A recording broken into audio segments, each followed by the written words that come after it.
पहले आपको बस ध्यान से देखना है वीडियो को लास्ट तक, और लास्ट में आप देखना, आपको एक सवाल दूंगा और आप उसको फट से सॉल्व कर दोगे।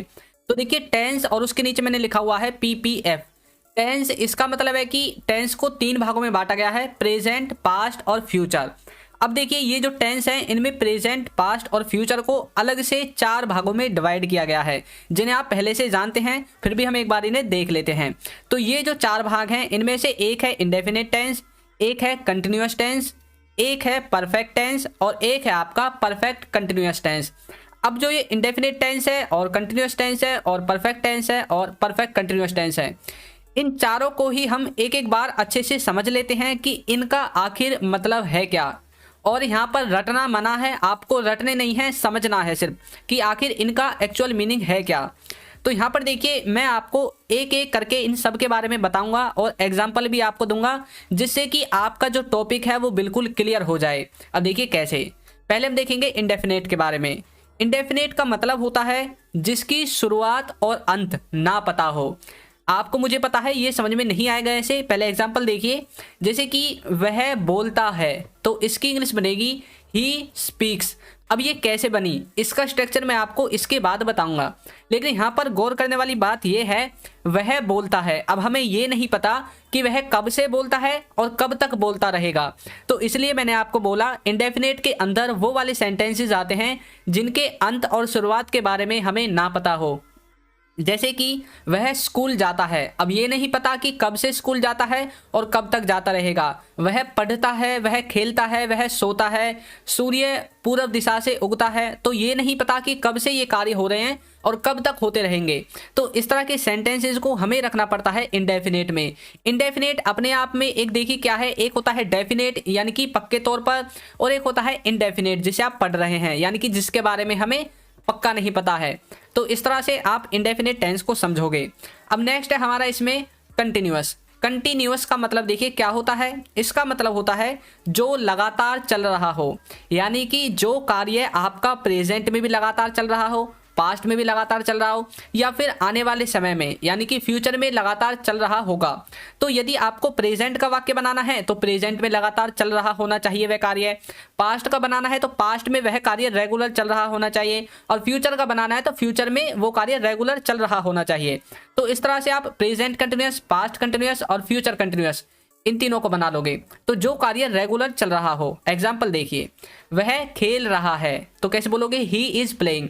अब यहाँ पर इज कैसे आया, प्ले के साथ आईएनजी कैसे आई, ये आपको वीडियो के अंत तक पहुंचते पहुंचते बिल्कुल पता चल जाएगा।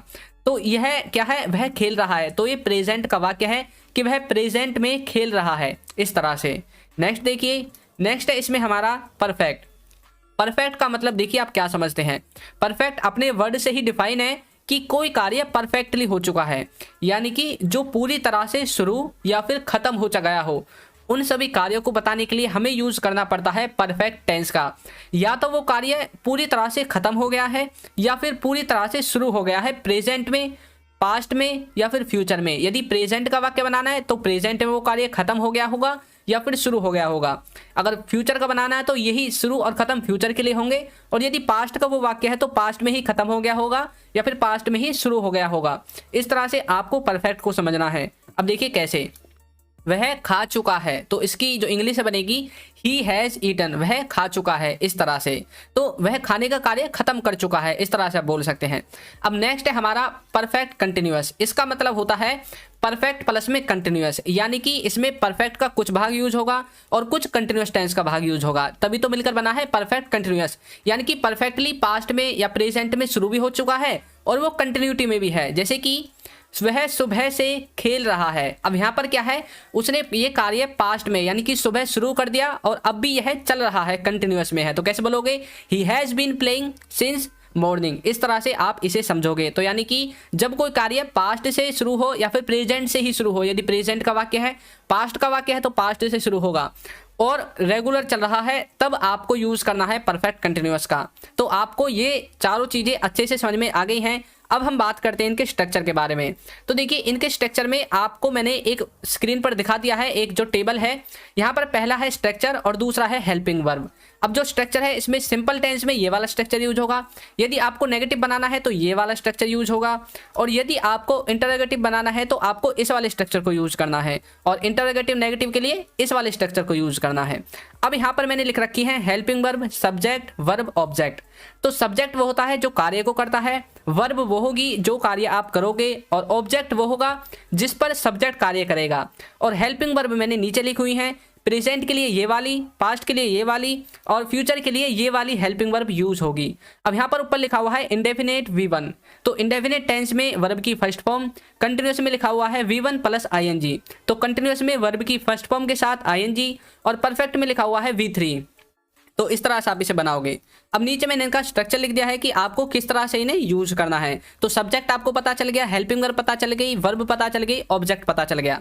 अब ये किस किस के साथ यूज होंगे, तो यहाँ पर देखिए जो थर्ड पर्सन सिंगुलर है उसके साथ, यानी कि ही, सी, इट, और किसी व्यक्ति का नाम, इसके साथ यूज होगा इज, वाज, हैज और डज। ये चारों इन सब के साथ यूज होंगे, और डिड, हैड और विल, इनको आप सब के साथ यूज कर सकते हैं। तो इस तरह से आप इसके स्ट्रक्चर को समझोगे। अब आपके समझ में आ गया होगा कि किस तरह से इसका स्ट्रक्चर बनता है। अब मुझे पता है कि आपको अच्छे से टेंस समझ में आ गए हैं, और अब मैं आपकी प्रैक्टिस के लिए एक सेंटेंस आपको देता हूं। तो देखिए क्या है वो, वह स्कूल जा रहा है। तो इसको आपको सॉल्व करके कमेंट बॉक्स में आंसर देना है कि ये कौन से टेंस का है और इसकी इंग्लिश क्या बनेगी। तो सीख गए ना आप, सिर्फ 7 मिनट में टेंस आपको बिल्कुल क्लियर हो गया होगा। मैंने आपको रटवाया नहीं है, सिर्फ समझाया है। और यदि आप इस वीडियो को अच्छे से बाद में एनालाइज करोगे तो आप वाकई में देखोगे कि आपको टेंस आ गए हैं।